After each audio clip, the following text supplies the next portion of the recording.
Assalamualaikum warahmatullahi wabarakatuh. Masih di Story Monaidi dan masih sama gua di Lewe. Dan buat teman-teman semua, mudah-mudahan pada sehat walaupun untuk kondisi saat ini lagi ya masa-masa pandemi dah ya. Dan PSBB juga berjalan lagi. Dan di sebelah gua udah ada orang yang memang mau berbagi kisah, mau berbagi cerita di podcast kita yang intinya sih di sini beliau ini mengupas sisi lain gunungnya memang umum tapi beliau ini mengupas lebih kepada sisi lainnya ya. Betul. Jadi kita perkenalkan Abang Gembel. Siap. Panggilannya Gembel gitu. Tapi Abang Gembel silakan perkenalan diri ke teman-teman.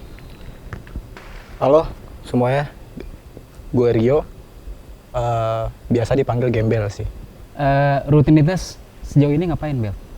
Rutinitas sih biasanya ya gue di rumah aja bang. Oh, di rumah. Di rumah aja. Paling ya gue lebih ke arah kalau ada temen yang minta diantar ya gue ngantar temen gue. Jadi lebih kepada porter freelance mungkin ya? Freelance, kayaknya freelance. Cowok Iya. panggilan. Oh iya. Atau akun Instagramnya atau apanya mau dipromosiin? Ah boleh lah kalau itu boleh lah. Oh iya, sok. Boleh lah. Kalau buat temen-temen yang mau tahu gue nih ya, siapa tahu gitu. Akun Instagram gue Gembel Ngetrip. Gembel ngetrip. Gembel Ngetrip. Berarti memang hobi ngetrip ya? Ngetrip terus pokoknya. Oke. Oke, dan buat teman-teman semua, selamat tahun baru. Semoga di tahun ini kita semuanya mendapatkan rezeki yang berlimpah. Dan dimudahkan segala sesuatunya. Disehatkan, dikuatkan, dan tanpa basa-basi lagi, siapkan cemilan, 10-11, simetriskan posisi rebahan, pasang handsfree biar nyaman, biar enak didengar, dan mari kita mulai.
Oke, jadi gini Bel, gue tertarik waktu lu DM di Instagram Story Monaidi dan lu mau berbagi cerita. Siap.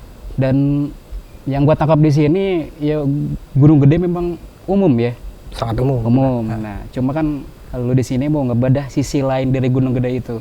Mungkin kalau yang gue cerna di sini lebih ke sejarahnya mungkin ya, sejarah di Gunung Gede itu ada dari pos per pos itu. Dulunya ada apa, terus terjadi apa gitu. Jadi bisa lu langsung jabarin aja, Bel. Siap.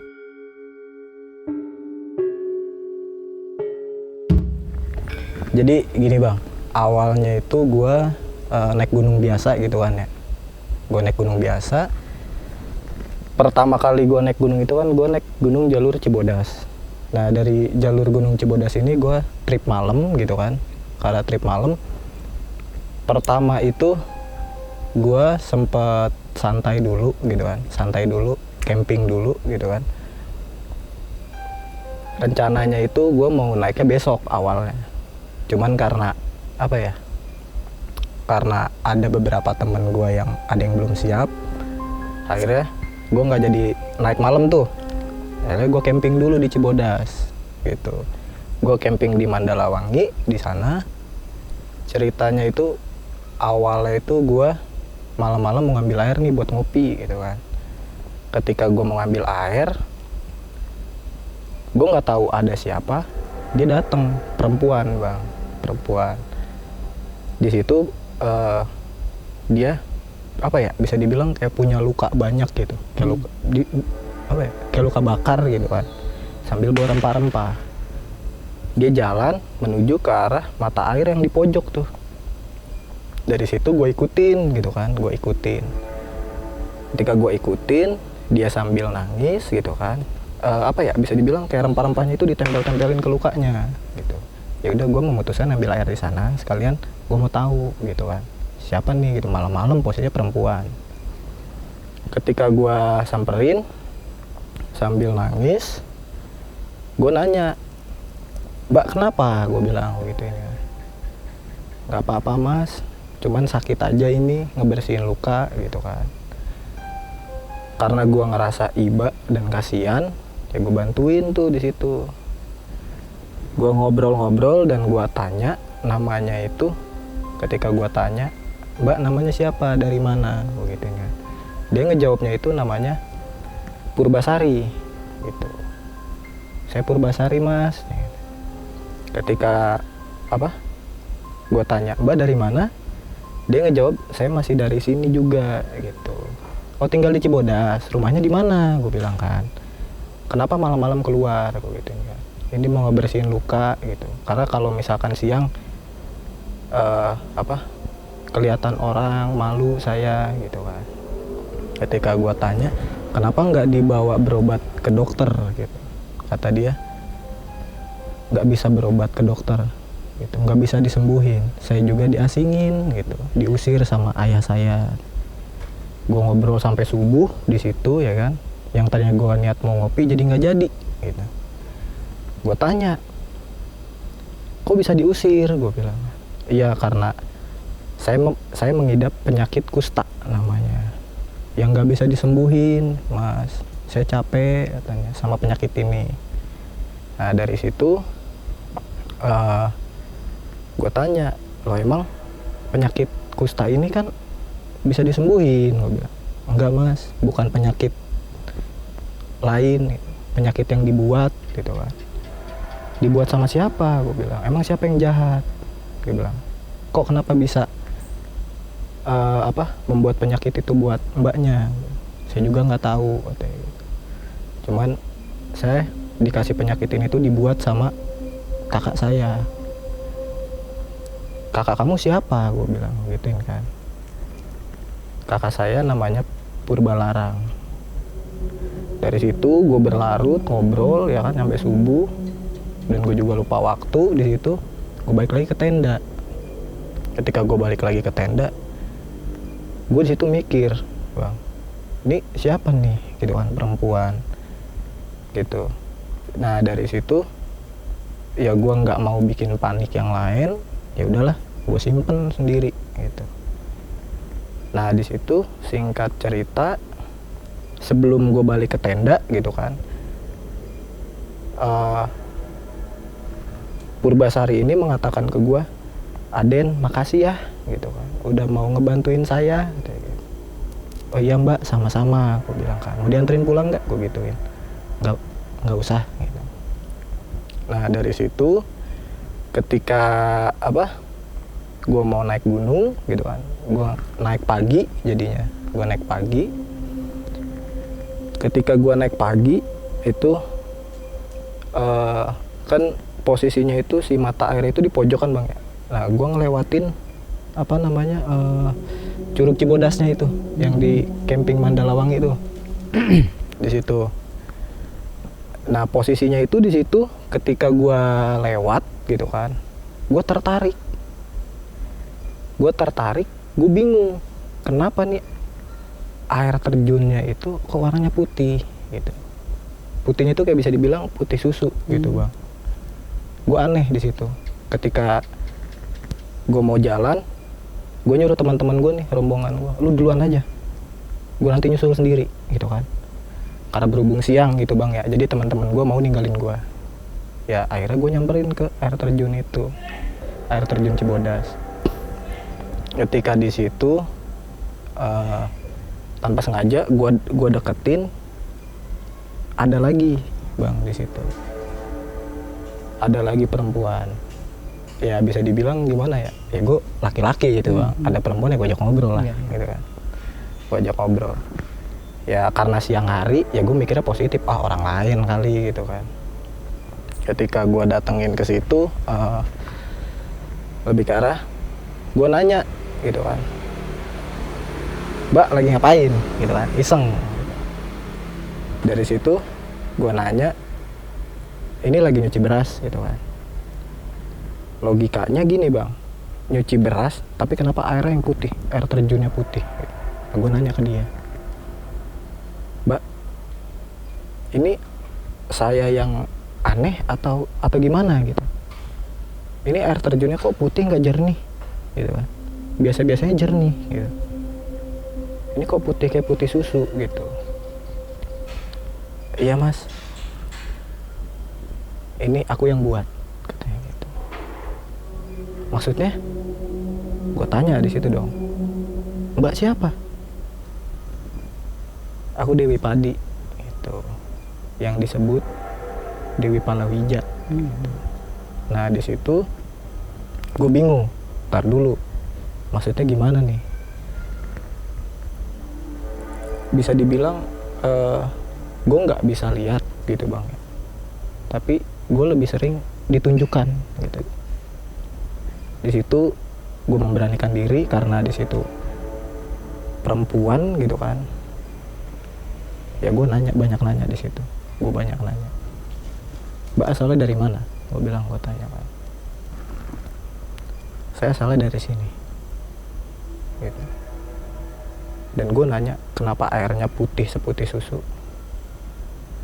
Ya itu adalah katakanlah salah satu mata air dari air matanya dia, kata dia gitu. Dan gue tanya, Mbak ini seorang apa?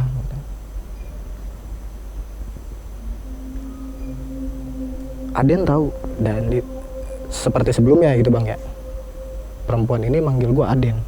Ya gue pikir Aden ini panggilan kayak sebutan untuk orang Sunda gitu kan, Jang, Aden. Bang gitu ya. Ya seperti Kang, Jang gitu kan. Dia manggil gue Aden juga. Jadi gini Den, ini tuh air mata saya gitu. Dahulu saya yang tinggal di dekat sini dan saya mencuci beras di sini gitu. Yang sampai saat ini pun masih tetap putih di setiap malam satu suro. Dan lebih tepatnya itu malam keberapa ya? Kurang lebih gue lupa sih bang. Cuman di setiap bulan suro gitu kan ya, itu setahun sekali itu berubah menjadi putih gitu. Dan menurut warga di sekitar ketika gua tanya itu dia mempercayai mata air tersebut itu konon katanya gitu bang ya, konon katanya warga setempat di situ mempercayai air tersebut sebagai syariat gitu kan. Dia tetap mintanya ke Tuhan sebagai syariatnya untuk perkebunan atau kayak semacam sawah, perairan sawah, perkebunan lain gitu. Ya, banyak warga memintanya ke situ. Itu dan gue juga nggak tahu gitu kan. Ya gue kaget sih gitu kan. Kok gue ditemuin sama yang kayak gini gitu. Dibilang takut sih, ya wujudnya manusia gitu. Yang gue temuin manusia, nggak ada yang aneh-aneh gitu. Tuh, dan dari situ ya gue mohon maaf izin karena gue juga ada acara naik gunung gitu kan sama teman-teman gue. Ya udah gue minta izin buat cabut gitu. Ya dia bilang hati-hati Den, gitu aja sih. Nah dan dari situ gue juga nggak tahu ya bang ya, selama dari situ udah nggak ada apa-apa. Tapi selanjutnya ketika gue naik gunung lagi gitu bang, gue balik lagi naik gunung ke Gunung Gede. Itu selama 1 tahun berturut-turut gitu. Jadi nggak sekali naik gunung gue langsung nemuin, enggak gitu. Jadi gue nemuinnya itu setiap gue kesana ada aja yang gue temuin gitu. Ketika gue naik lagi ke Gunung Gede nganter temen gue ke sana, posisinya itu gue di Telaga Biru kali ya, di Telaga Biru gue sempat bermalam di situ, iseng bermalam di sana. Jadi gimana ya, emang kan Telaga Biru itu kadang hawanya beda gitu bang ya, hawanya beda. Dan yang gue temuin sebenarnya bukan gue temuin sih, dia yang wujudin dirinya sendiri gitu. Sedangkan gue lagi enjoy sih, gue lagi iseng ngopi.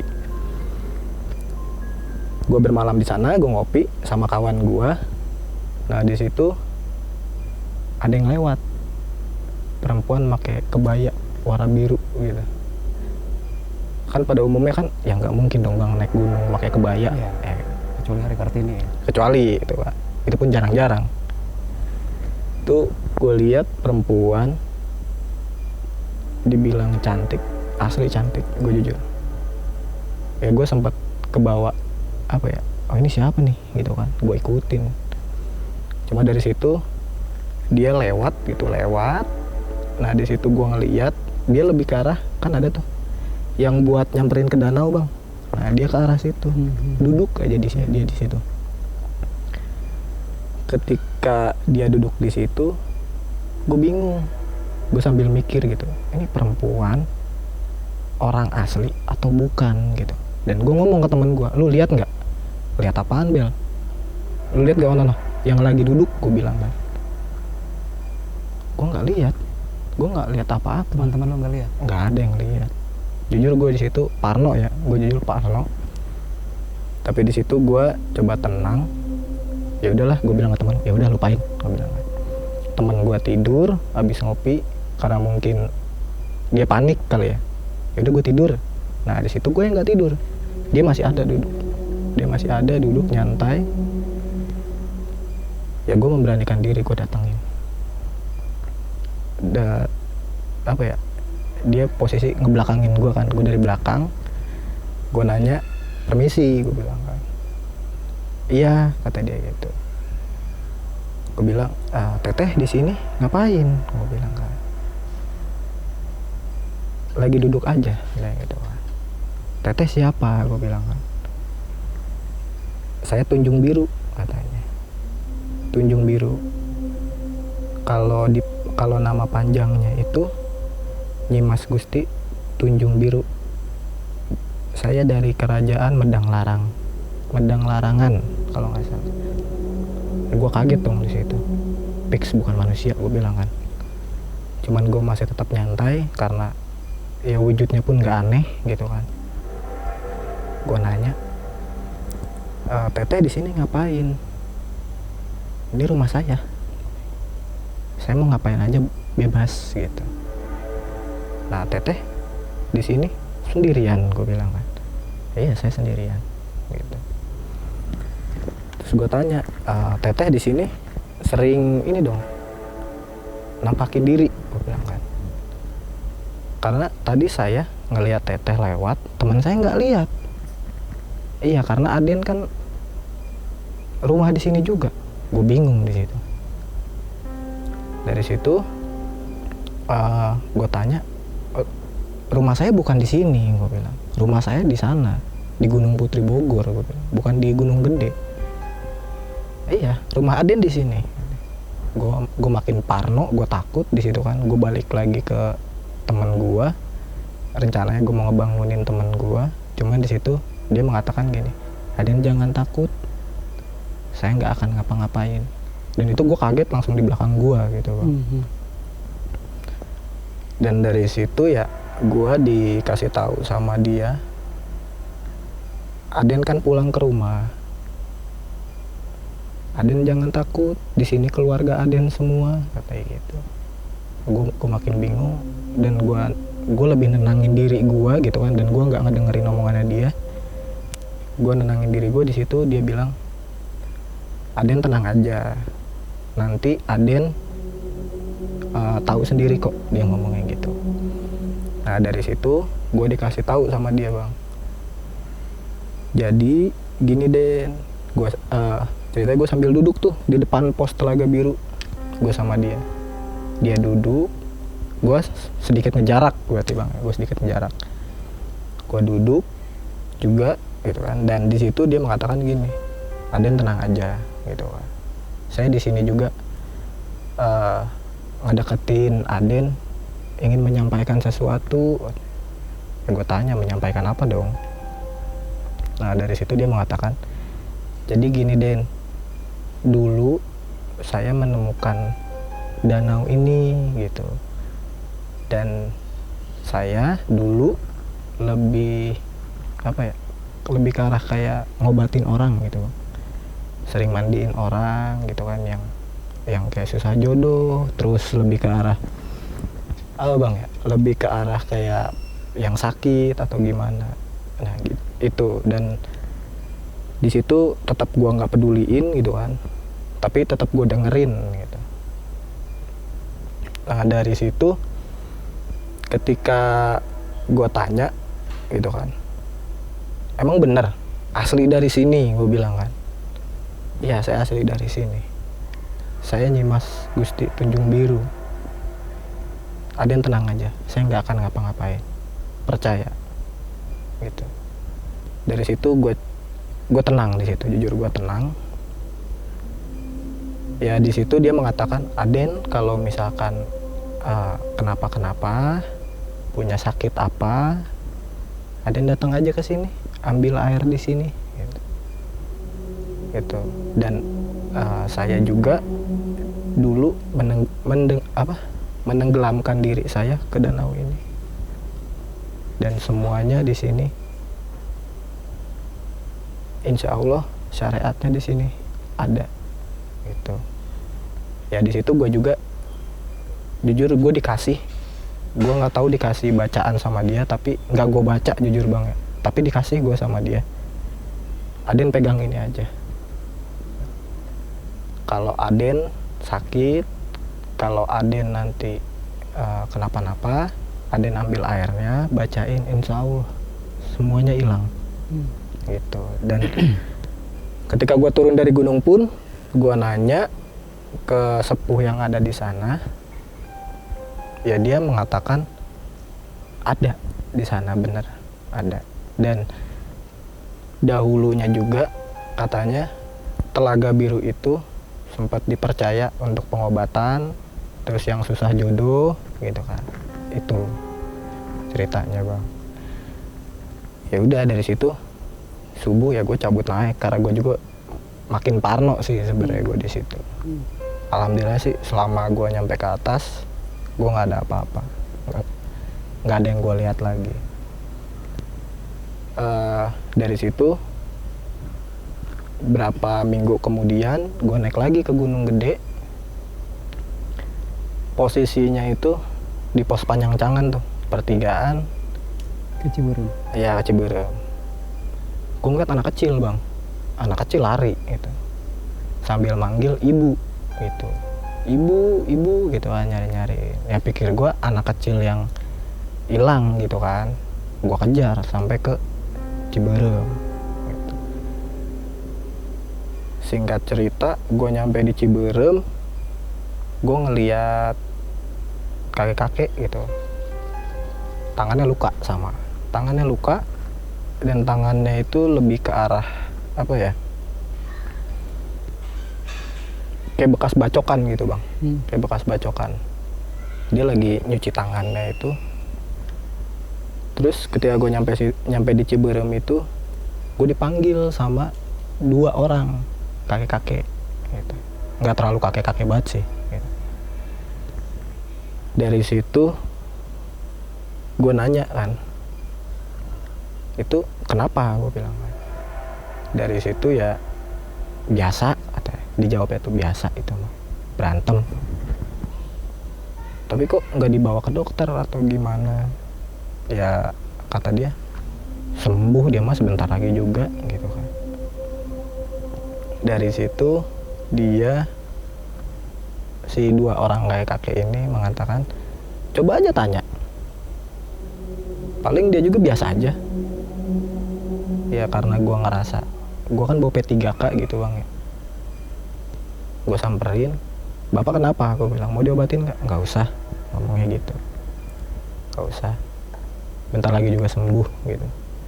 Nah dari situ si kakek-kakek dua ini ngetawain gua gitu kan bang ya, sambil bilang gini, cek aing ge naon gituin bang. Nah dari situ ya gue nanya lah si kakek itu siapa, ya dia yang bikin curug ini, yang bikin kubangan curug ini. Gue bingung kan, emang iya orang itu, gue bilang kan. Setahu gue kan yang namanya kayak curug gitu kan, atau air terjun itu kan alami gitu kan bang. Jadi mengatakan dua kakek-kakek ini ya dia yang bikin gitu. Nah pas gue tanya kakek-kakek itu siapa, dia itu Eyang Haji Wiranata Nudatar. Eyang Haji Wiranata Nudatar. Gue bilang, gue nggak tahu itu namanya siapa, gue nggak tahu. Gue juga nggak gue pikirin, gue bodo amatin gitu kan. Cuman gue nanya, lebih ke arahnya itu, emang kakek itu siapa, gitu kan? Dari mana? Kata dia, ya apa ya?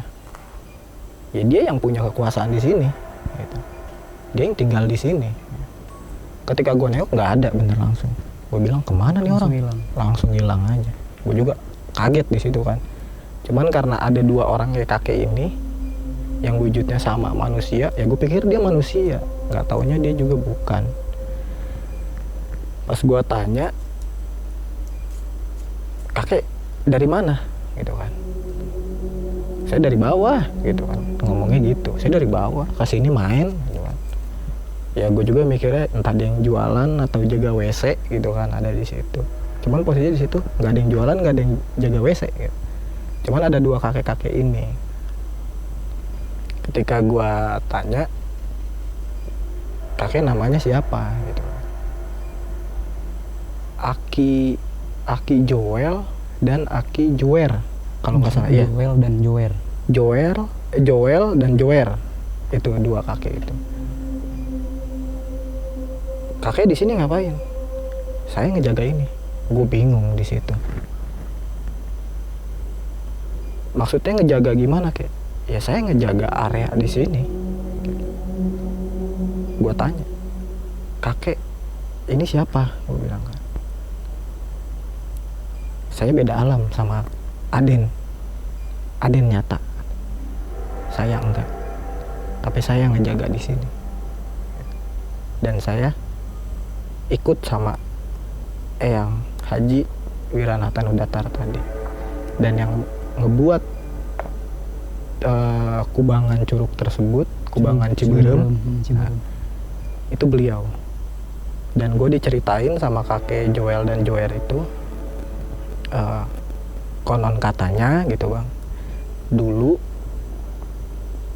ketika Eyang Haji Wiranata Nudatar ini perang, gue nggak tahu perang sama siapa, di situ gue nggak dikasih tahu.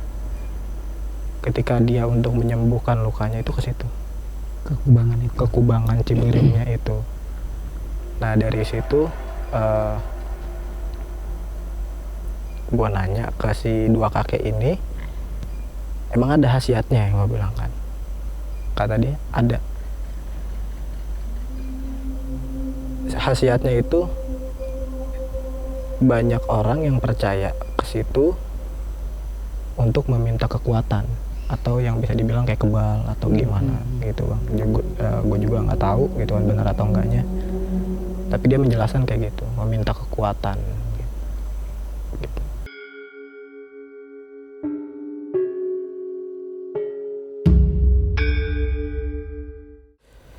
Nah jadi setiap gua naik ke Gunung Gede, gua nggak tahu gitu bang ya, gua selalu ditemuin sama hal-hal kayak gitu.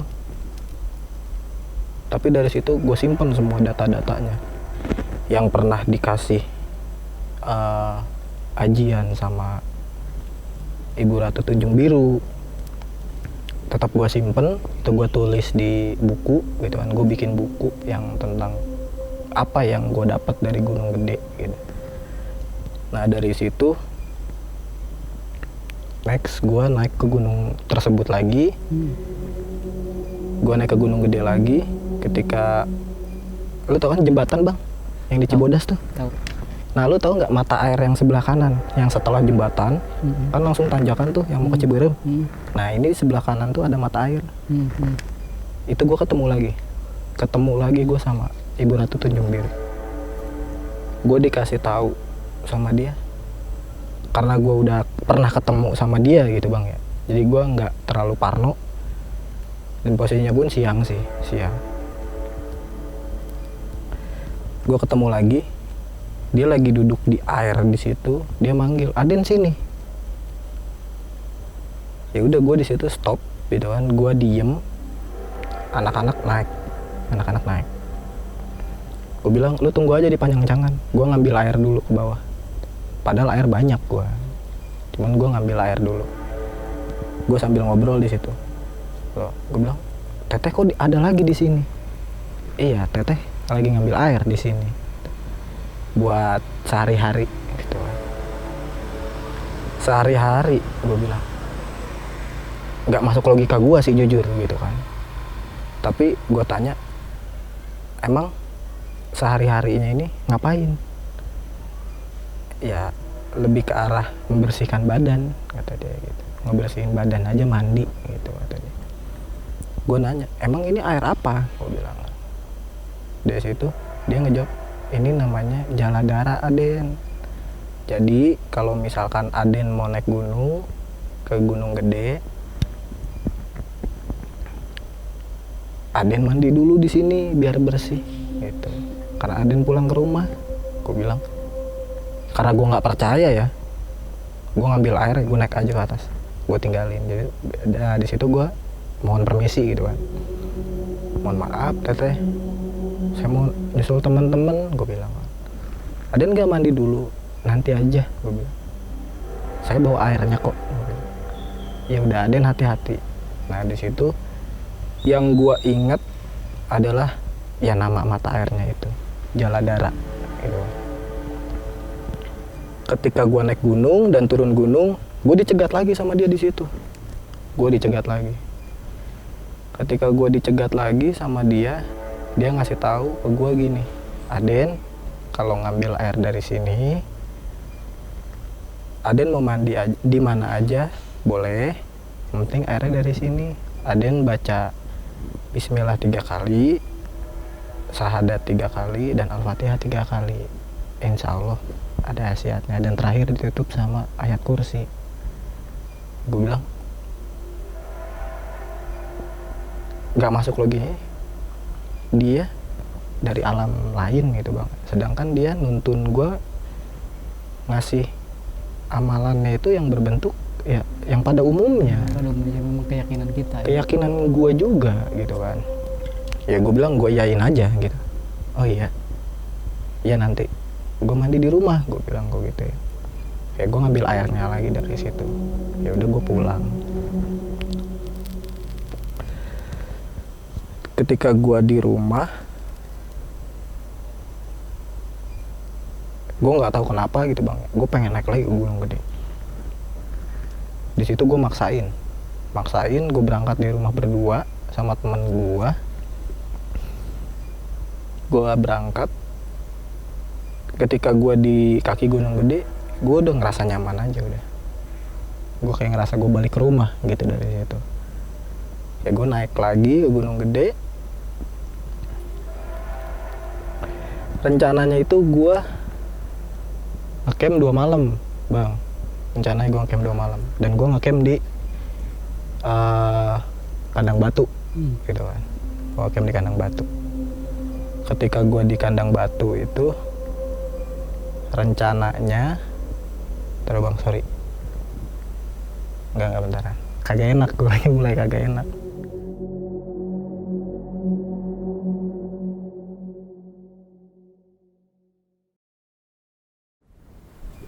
Ntar dulu Bel, kita rehat sejenak nih. Siap. Biar teman-teman juga penasaran. Nanti kita sambungin di part berikutnya. Gitu. Siap.